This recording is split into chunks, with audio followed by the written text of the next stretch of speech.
안녕하세요. 결혼을 앞두고 고민이 많은 30살 여자입니다. 남자친구와는 7년이라는 긴 시간 동안 연애를 했고, 최근에는 말씀드린 대로 결혼이 목전에 와 있는 상황입니다. 남자친구는 저보다 4살이 많아요. 사람들이 말하는 1등 신랑감하고는 조금 거리가 있는 편이에요. 성격이나 뭐나 어디 빠지지는 않는데, 모아놓은 돈이 없고 월급도 적은 편이에요. 연애를 시작했을 때부터 다니고 있던 회사도 정직원으로 일하고 있는 게 아니라, 계약직이라서 안정적이지 않기까지 합니다. 내년에는 정직원으로 전환이 될 거다 이런 식으로 매일 말만 해왔지. 아직도 달라진 건 없습니다. 한 달에 200 조금 넘는 돈을 벌고 있는데 어디에다 썼는지는 모르지만 모아둔 돈마저도 1000만 원 정도밖에 없다고 하네요. 그렇다고 제가 남자친구에 비해서 엄청난 돈을 벌고 있는 건 아니지만 사회생활을 일찍 시작하기도 했고 회사에서도 이제 연차수가 높아지다 보니 월급은 남자친구보다는 제가 많아요. 저는 한 달에 280 정도를 받고 일하고 있고 제가 언젠가 결혼할 때를 대비해 모아온 돈이 8천만 원이 조금 안 되게 있습니다. 무조건 이 남자와 결혼을 하겠다는 건 아니지만 그렇다고 남자가 돈이 없다고 환승이별을 하는 게 저도 사람으로서 이기적이고 못할 짓이라는 생각도 들었고 저한테만큼은 참 잘했기 때문에 저도 헤어지지 않고 계속 만나고 있었습니다. 아무튼 그런 남자친구가 얼마 전부터 결혼 이야기를 꺼내기 시작했어요. 조금 부담스럽기는 했어요. 저는 그렇다 치더라도 남자친구 상황 뻔히 알고 있는데 준비가 안 된 상태에서 결혼을 하고 싶지도 않았고요. 저한테 말한 적은 없지만 사실 연애하면서 자기 명의로 전세를 끼고 아파트를 하나 구입했는데 요즘 집값이 널뛰듯이 팡팡 오르다 보니 차익이 많이 생겼다나 뭐라나요. 신혼집이 마련된 상황이니 자신이 생겼는지 자기도 이제 눈 깜짝하면 마흔이 되겠다고 하루빨리 결혼을 하고 싶다고 말하더라고요. 아파트는 구축으로 오래된 아파트이긴 했지만 지금 세입자들이 자기들 돈 들여서 리모델링도 해놓은 상태이고 우리는 그 집이 비워지면 그냥 들어가서 살기만 하면 된다고 하더라고요. 그동안 모아놓은 돈이 없는 모습에 많이 흔들렸는데 저랑 결혼하기 위해 아파트까지 미리 사놓았다는 사실이 장하기까지 했습니다. 저는 흔쾌히 남자친구의 청혼을 받아들였고 결혼 준비를 시작하게 되었습니다. 시부모님을 처음 보는 자리에서 상견례 때 양가 부모님께서 조율하셔야 할 만한 것들을 제 앞에다 대고 전부 다 말하시더라고요. 자기들은 아들에게 집을 해줬으니 더 이상 해줄 수 있는 게 없다고 단단히 못을 박으셨어요. 그리고서는 저보고는 모아놓은 돈이 얼마나 있냐고 물어오셨습니다. 나름대로 재벌이로 돈을 이만큼 모았다는 거에 자부심도 있어서 두 분 앞에서 자신있게 7천 정도 모아놓은 돈이 있다고 말씀드렸지요. 그런데 돌아온 시어머니 반응이 영 아니었습니다. 칭찬을 받고 싶은 마음이 있던 건 아니지만서도 요즘 세상에 서울에 아파트 갖고 있는 남자한테 시집 가는 게 얼마나 힘든지 아냐면서 저보고 거의 결혼을 거저한다는 식으로 말씀을 하시니 서운한 마음이 들었습니다. 올해 시작되면서 세입자들이 그 집을 비워주기로 했는데 남자친구가 회사에서 출근하기 편하다는 이유로 그 집에 살림살이를 저보고 미리 채워주면 좋겠다고 하더라고요. 식만 올리면 낭장 들어가 살 집이고 식도 되도록이면 빨리 올릴 계획이었기 때문에 그러기로 했어요. 남자친구 혼자 살면서 결혼하면 바꿔버릴 가구들 몇 달 쓰자고 새로 사라고 하기도 뭐해서 저도 알겠다고 했습니다. 신혼집은 생각보다 많이 작았지만 이제 새로 시작하는 신혼부부가 살기에는 전혀 모자람이 없어 보였습니다. 전세입자가 집을 얼마나 깔끔하게 사용했는지 바꿀 것도 하나도 없었고 지하철역도 근처에 있어서 위치도 좋은 데다가 재개발 호재까지 있더라고요. 남자친구와 같이 인터넷을 보면서 혼수로 채울 것들을 고르고 있었어요.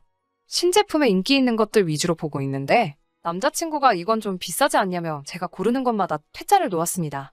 그러고서는 제게 제안을 하기를 남자친구가 혼수는 딱 2천만 하고 결혼식 비용이나 예단비를 제외한 나머지 돈은 우리 미래를 위해 아껴두는 게 어떻겠냐고 하더라고요. 그 말에 그러면 예단은 생략하고 양가 부모님들 1000만 원씩 해서 해외여행을 보내드리는 게 어떻겠냐고 저도 제안을 했죠. 집도 작으니 혼수 채우는데 돈도 그렇게 많이 들 것 같지도 않고 차라리 그 돈을 좀 더 의미 있는 데 쓰고 싶었어요. 남자친구는 그건 나중에 이야기하자며 말을 흐리더라고요. 가구며 생활가전이며 하나씩 들어오기 시작하니 신혼집이 한층 더 신혼집다워졌습니다. 이제 제법 보금자리 같은 느낌이 들기도 했고 침대가 들어오고부터는 저도 집으로 가지 않고 가끔씩 그 집에서 자고 가고 그랬어요. 그런데 그렇게 그 집을 다 채워놓으니 남자친구의 태도가 홀랑 바뀌어버렸습니다. 혼수도 예상보다 돈이 덜 들어서 양가 부모님 해외여행을 좀 더 넉넉한 예산으로 보내드릴 수 있을 것 같더라고요. 그래서 간만에 그 이야기를 꺼냈더니 남자친구는 대번에 곤란한 표정을 지으면서 그렇게는 안 되겠다고 이야기를 하더라고요. 내가 모은 돈이고 의미 있게 쓰고 싶어서 그러는데 왜 안 되느냐 물었더니 이 집에 대해 감춰놓았던 충격적인 비밀을 듣게 되었습니다. 제 돈은 대출원금을 상환하는데 써야겠다고 대답을 하더라고요. 그래도 집값이 한참 낮을 때 사서 이익을 봤다고 하니 대출원금이라고 해봐야 그렇게 많다고는 상상도 하지 못했어요. 집이 오빠 명의로 돼 있는 건 맞는데 아직 은행 거나 다름이 없다고 대출원금을 줄이는 게 우선이라고 하는 어이없는 대답을 하더라고요. 그래서 대출금이 대체 얼마냐고 물으니 4억이나 된다고 합니다. 애초에 전세 끼고 집을 샀을 때 남자친구와 시부모님 쪽이 낸 돈은 합쳐도 3천 정도밖에 들지 않았다고 하네요. 모자란 돈은 은행에서 대출을 했다고 합니다. 거기에 집값이 오르면서 전세금까지 있는 대로 올려버려서 세입자가 나가는 바람에 전세금을 돌려주기 위해 집을 담보로 대출을 또 받았다고 하고요. 결혼 이야기를 서둘러서 진행한 것도 세입자가 나가게 되면서 내 돈으로 전세금을 조금이라도 더 돌려주기 위해 그랬던 거였네요. 그러니 당장 대출이자 갚는 데만 한 달에 100만 원씩 나가게 생긴 겁니다. 우리 둘이 버는 돈 합쳐서 500도 안 되는데 대출금을 그렇게 내면 우리 돈은 언제 모으냐고. 저도 눈물을 펑펑 흘리면서 사기꾼이라고 소리 지르며 한참을 싸웠어요.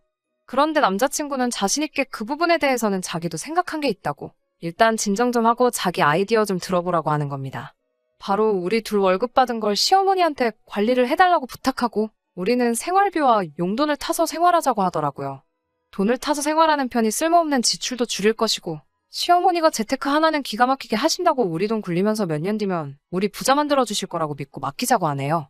전세입자한테 돈을 돌려줄 때 은행 대출을 받아야 했던 이유도 어디에 오피스텔 하나를 분양받았는데 그 돈을 뺄 수 없으니 새로 대출을 받은 거라고 하면서 그게 피가 붙기 시작하면 지금 자기 집으로 이득 본 것처럼 너 돈 5천만 원은 한순간에 벌 수 있는 거라고 설명을 하더군요. 그리고 그게 제가 제 월급과 오빠의 월급을 시어머니께 맡겨야 한다는 주된 이유였고요.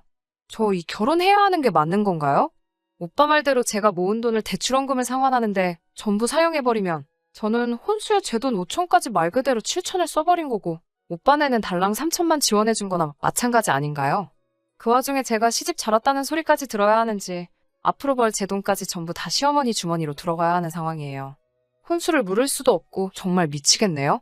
사연 들으시는 분들의 좋은 조언 부탁드리겠습니다. 안녕하세요. 후기 기다려주신 분들 감사합니다. 결국엔 파혼을 했어요. 시어머니한테 돈 맡기자는 소리는 제가 우겨서 없던 일로 하기로 했어요. 저도 아끼고 살면서 돈 모으는 데에는 자신이 있다 보니 시어머니가 우리 돈 관리해주지 않아도 돈을 잘 모을 자신이 있다고? 대출금이며 그런 건 저도 좋은 쪽으로 생각해 볼 테니 돈 관리만큼은 우리가 하자고요. 그냥 좋은 게 좋은 거다 생각하고 참고 한번 살아보려고 했는데 파혼하게 된 진짜 이유에 대해서 말씀드릴게요.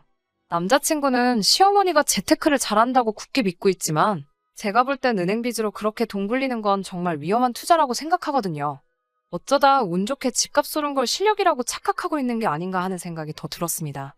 아무튼 시어머니한테 돈 관리하는 건 없는 일로 했으면 좋겠다고 하니 그 뒤로부터 오빠의 태도가 조금씩 변하기 시작했습니다. 제가 거절한 걸 가지고 불만이 참 많아 보였어요. 그래도 시어머니가 우리 돈 가져가시는 건 말도 안 된다고 생각했고 재테크는 꼭 필요하다고 생각하는 사람이긴 하지만 지금 당장은 허리띠 졸라매고 어느 정도 자본금을 모으는 게 더 좋다는 생각이 들었거든요. 제 결혼 축하한다고 제 친구 중에 한 명이 저한테 프랜차이즈 빵집에 케이크 기프티콘을 하나 보내줬어요. 그런데 저도 오빠도 입이 짧은 편이라 케이크로 받으면 분명히 남아서 버릴 것 같아 아깝다는 생각이 들어서 빵집에 찾아가서 거기서 같이 팔고 있는 병음료로 받아갈 수 있냐고 물어봤어요. 뭔가가 달라서 안 된다고 하는 걸 억지로 케이크 가격보다는 조금 모자라게 해서 음료수 6병으로 바꿔왔습니다.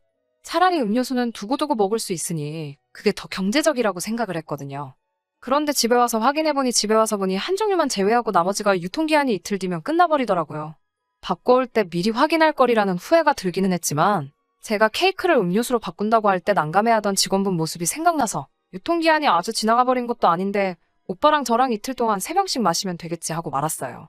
퇴근하고 온 오빠에게 음료수를 건네면서 한 병 먹으라고 말했어요.